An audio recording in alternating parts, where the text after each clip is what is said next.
Nobody deceives like an addict. I'm not an addict. I'm a user. I alleviate boredom and occasionally heighten my thought processes. Hello and welcome to True Crime Rocket Science, the most authentic voice in true crime. I'm very excited to have reached this point. The analysis here, for the first time that I've seen, provides a cogent theory, an integrated theory anchored in what we know that fully explains the potential path to the operant criminal psychology in this case. That's hard to do. And it's up to you to decide whether the powerful insight into the criminal psychology has indeed been captured here. I've been watching an intro clip on CBS that shows Bryan Kohberger on a loop. He enters the court, he sits down, he flashes a quick, insincere smile at his counsel, and just as quickly the smile is gone. And again, and again, and again.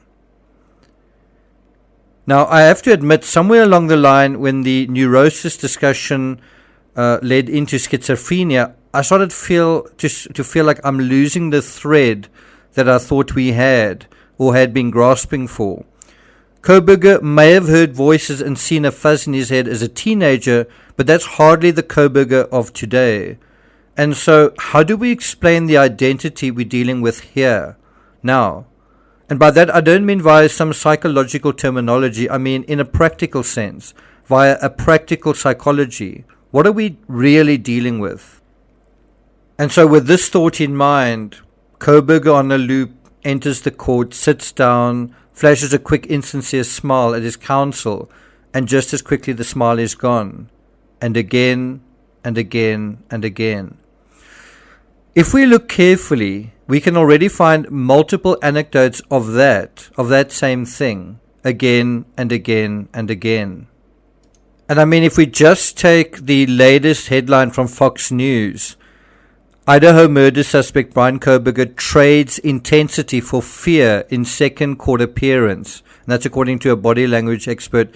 The first time we see him, he's intense. The second time we see him, he seems to look fearful, almost as though he's a victim. He's got scratches on his face. What is that all about? Well, it is about something. It's about what I call the Dr. Jekyll and Mr. Hyde aspect to this guy's personality. But before we get to that, if you haven't subscribed to the channel, please do. If you want to follow me on Twitter, I'm at Crime Rocket, and I'll put a link to that in the description. If you're enjoying this episode, please like, share, leave a comment, and let's get started. So at the time that I wrote this, a few hours earlier, The Independent wrote, quote, "He brought it up in conversation. He asked if he had heard about the murders, which I did. And then he said, yeah, it seems like they have no leads. Seems like it was a crime of passion." End quote. Now, it seems from that, if you interpret that in a certain way, it seems like, first of all, he's encouraged by the perception that they have no leads. In other words, it's job done, isn't it? Isn't it a situation where if he's responsible, he's achieved his goal? It looks like he's gotten away with something. And then simultaneous to that, in order to make sure that that's the case, he provides his assessment, which I think is totally not true. And it did seem to some extent like a crime of passion if you didn't know the situation very well. It did seem like it could be someone close to one of the victims. And so him saying that is quite sly, isn't it? Because it wasn't a crime of passion. Within the past few days, a woman Kohberger accompanied on a Tinder date 7 years ago also remembers how he tried to gaslight her. So what I'm talking about here is him gaslighting someone a couple of weeks ago, and then someone who remembers it so vividly 7 years ago how he tried to gaslight her. She said, and I was like, why are you trying to touch me? What are you doing? And that, she said, prompted Kohberger to get super serious. He's like, I'm not. And I'm like, you are though. And he's like, I'm not touching you. Kind of like trying to gaslight me into thinking that he didn't touch me, which is weird. And it is quite an interesting thing. He does something, someone sees it, confronts him on it, and he immediately just says that it's not, so as if that can change reality, as if he can convince someone to change their own minds, even when it's obviously stupidly the case. But then you even had the same thing at the Seven Siren Brewing Company, where the manager said, I went up to him and I said, hey, Brian, welcome back. We appreciate you coming back. I just wanted to talk to you real quick and make sure that you're going to be respectful this time and we're not going to have any issues. And so what happens? Cyril Nack says that the 28-year-old, that Brian was startled, that he said he was shocked that I was saying that. And he said, I don't know what you're talking about. You totally have me confused. And Koberger never showed up at that bar again. It's the same kind of thing with, he touches someone, they confront him and he says, I'm not touching you. Now, one of the best recent descriptions we have of Koberger is as a lousy teaching assistant when his charges accuse him of grading unfairly. Now, you might say that the Tinder date understood things in a strange way, or that the manager of the bar also misinterpreted something. But I don't think you could say that half of Koberger's students are all misinterpreting what's going on. When his charges accuse him of grading unfairly, it's the same thing again. Shocked indignation. You must have me confused with someone else. And so the criminal justice PhD student working as a teaching assistant at the Pullman campus of Washington State University, he had a reputation there as a tough grader. That was well known. And so one of the kids came forward, a guy called Stinchfield, and he said, he'd been grading you on what he ended up calling a higher standard. But what it really felt like to us was he was grading us like he would have graded himself as a PhD student. We were all annoyed by him. So can you see that there's a sense of he lives in one world, the people around him kind of live in another world, and which one is the real world? And so according to Stinchfield, he said that his professor brought in Brian, and he was like, all right, go at him. And he had Brian stand up. And according to Stinchfield, a few people were on his side because they wanted to keep their high grades. But he said for the most part, half of a 150-person class just asked Brian these really critical questions. And you can imagine that that is a wake-up call to a class that's unhappy and annoyed with the world that the lecturer is in. And this is the part that really gets interesting. Koberger's demeanor, according to the article, took an abrupt turn, and even his appearance changed after the shocking murders. That's according to the student. How he appeared changed, and even how he looked and his effect changed as well. Stinchfield said the previous mental preoccupation that we had been noticing, where he was like, I don't really want to be here, he said that was at an all-time high. He just didn't look like he was doing great. And besides that, you have this clear distinction between Stinchfield saying that he looked preoccupied and then he started grading leniently. So you have also that contrast of him grading incredibly strictly that it leads to kind of a intervention. And now suddenly he's grading leniently following the murders. And so Stinchfield said definitely around then he started grading everybody just hundreds. Pretty much if you turned something in, you were getting high marks. And so what was going on there is he wasn't really paying attention, whereas he was paying excessive attention and being pedantic and hypercritical. Now he was the opposite. Now he was giving high marks because no one's going to complain about high marks. Now he was not paying really any attention to what they were turning in. Why? And then he also went on to say the couple of times that he did come after or around that time period, he had more facial hair stubble and he was less well kept. He was a little quieter as well. So think about that. He is less well kept, he's quieter, he's got more facial hair. And then the charming Brian, another charming Brian, pitches up at the medical center after the murders, and that raises eyebrows in a totally different way. The receptionist at the doctor's office who spoke to Insider said that the murder suspect was so friendly that her boss even took notice.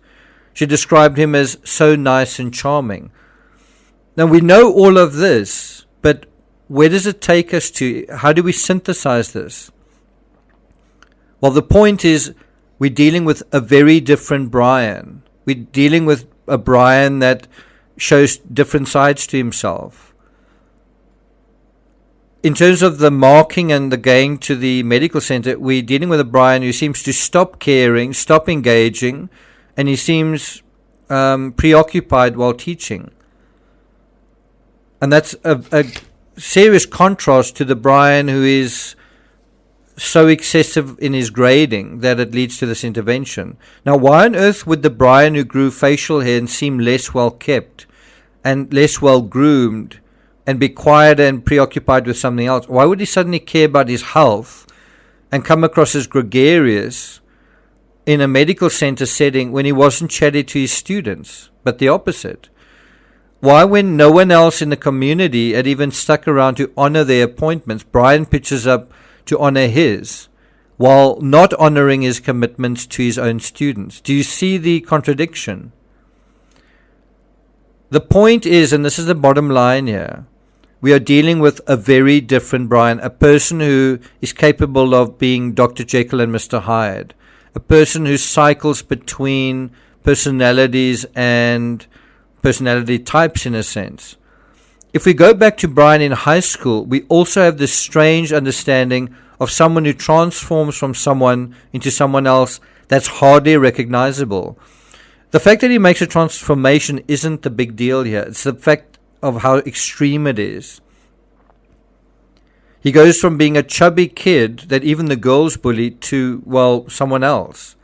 According to the New York Post, Idaho murder suspect Brian Koberger was an awkward creep who repelled girls in high school and reportedly struggled with a heroin addiction in his late teens.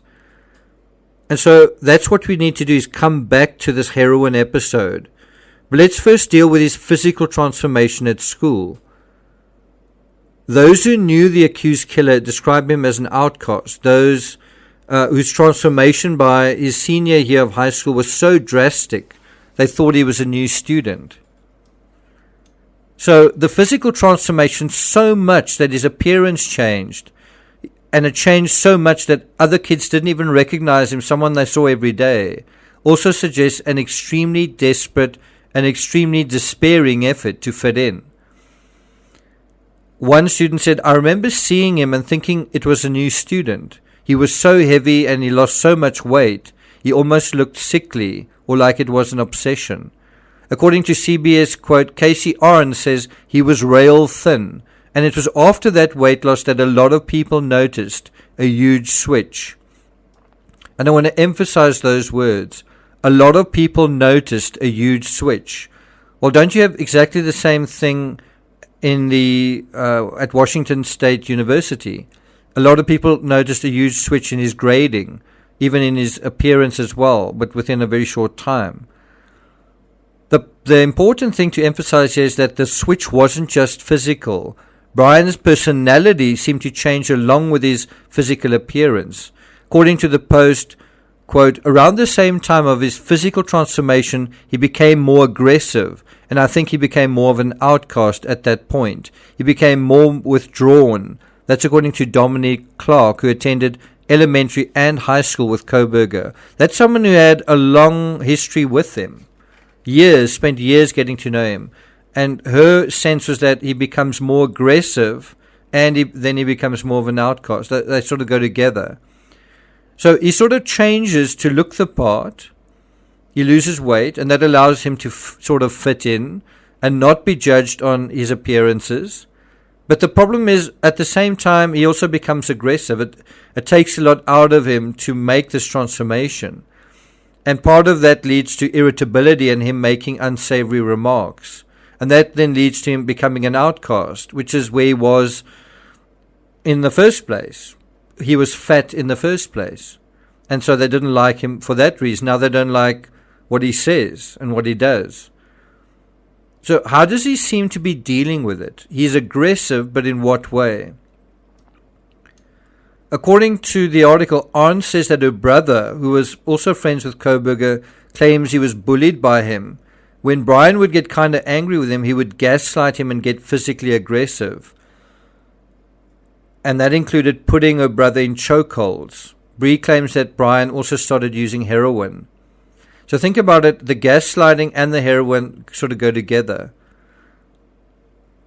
And then she says, you saw him becoming more self-destructive, and he started becoming secluded as well. So what we see here is a very fat guy becoming not just thin, but rail thin, extremely thin. So thin, his own classmates don't recognize him. He gaslights the kids around him, trying to convince them he's smarter than they are. That comes up a few times as well. So look at what we're dealing with, these patterns. Gaslighting. The bullied kid becomes a bully.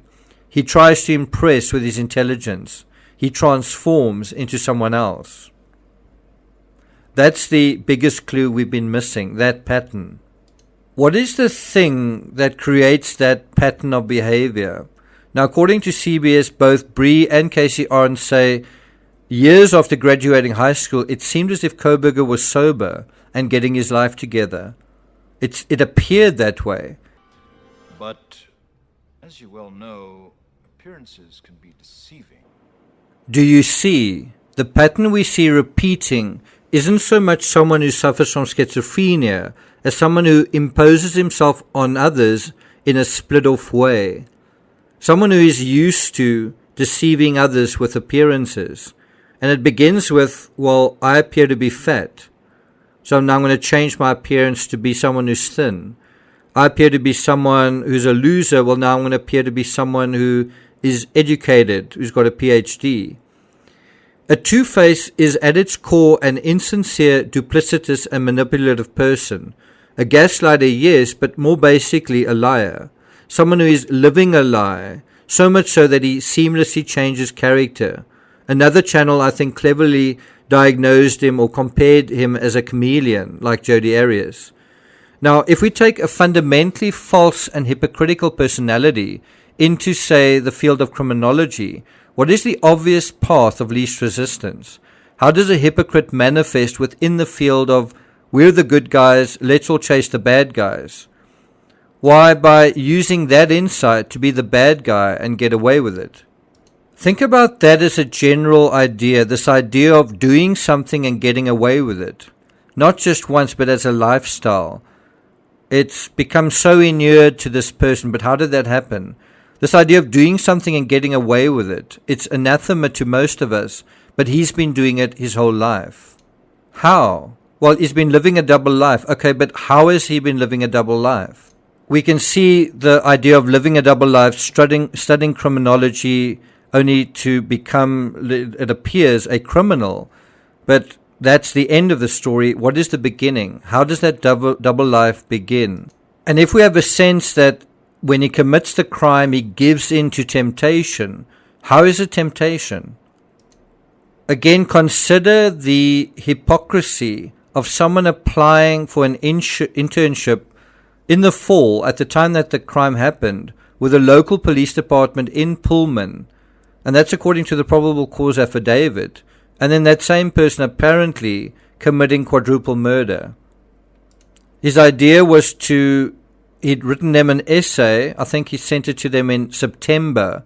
So basically 2.5 months before the actual crime, saying that he wanted to help rural cops, right? He wanted to be involved in collecting and analyzing technological data.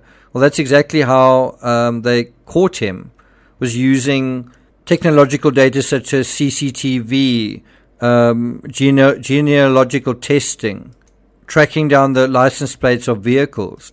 Now imagine how that sort of practical inside knowledge could have helped him, either to defeat the effort to link him to a crime or even potentially to destroy evidence or leads that did come in.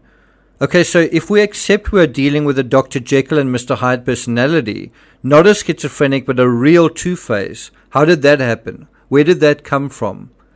When you read the Tapper Talk posts, you know these were written slap bang in the middle of Brian's heroin episode. I haven't yet gone through all 118 of his posts, but does he ever acknowledge anywhere that using heroin might be leading to his fucked up state of mind? Does he acknowledge anywhere that taking those substances is part of the fabric where he finds himself? Which brings us at last to the moment of truth, wherein the fundamental flaw is ultimately expressed and the anomaly revealed as both beginning and end. He was high before he got on the plane. Didn't seem high. Nobody deceives like an addict. I'm not an addict. I'm a user. I alleviate boredom and occasionally heighten my thought processes. Did you catch that? And that is the biggest clue we've all missed. No one deceives like an addict. And by deceive we mean lie, manipulate, gaslight, cheat, trick, dupe, swindle, defraud. All the things that make up deception and deceit. But what are we talking about when it's someone who is doing that constantly as a lifestyle all their lives? We're dealing with someone who is living a lie, who does move seamlessly from the one to the other, who does purposefully leave mistaken impressions. He lives and dies by the impressions he creates, doesn't he? Deceit is a strange animal. When you're so busy hoodwinking others, when do you realize you've been deceiving yourself? When do you admit that your whole life is a lie? Did Brian really clean up after 4 years hooked on heroin, in and out of rehab? Because heroin is a drug with one of the highest, if not the highest, relapse rates, which is to say, once you've been addicted to heroin, it's shit hard to kick the habit. In fact, statistically, the relapse rate for heroin is estimated at just below 80%. That's almost 20% higher than the relapse rate for cocaine. What are some of the basic classic symptoms of drug abuse? I mean, besides weight loss, mood swings, and unexplained or weird changes in personality or attitude, or weird politically incorrect outbursts, such as what you think about LGBTQ people. What are the classic symptoms? Well, lying. I would be surprised if Brian, even without a criminal record, never once broke in somewhere or stole something or habitually lied during his tenure as a heroin addict, when everyone knew he was. And the very nature of a drug addict is that they live and move amongst us, pretending to be just like us, while coddling their secret like Madonna and Child. They never let it go because they can never let it go. They can never reveal their secret because that would mean giving up a crutch that's life and death to them. They can never reveal their secret because that's who they are. And so if you've lived your entire life as a fraud, a fake, an interloper, a liar, an intruder, an invader, an infiltrator, just how hard was the transition from within the criminology faculty to becoming and doing the things everyone is talking about, from stalker to stabber, from a student of crime to a student killer. So when he studied criminology, was he ever really on our side? With it on our side. Is it? Are you on our side? I don't think it's that simple. Are you on our side, Mr. Koberger? Take the best orgasm you ever had, multiply it by 1,000 and you're still nowhere near it. And so this raises the question, if he hadn't sobered up, if he hadn't cleaned up, then was he not going to the area of the funhouse to buy drugs? And isn't that his connection to that house? Not an actual connection, but he went there perhaps to buy drugs and then saw this house, saw the kids in it, and perhaps while he was taking something, sat there watching and feeling, and one thing led to another. Does that make sense? Thank you for listening, and I'll see you guys next time.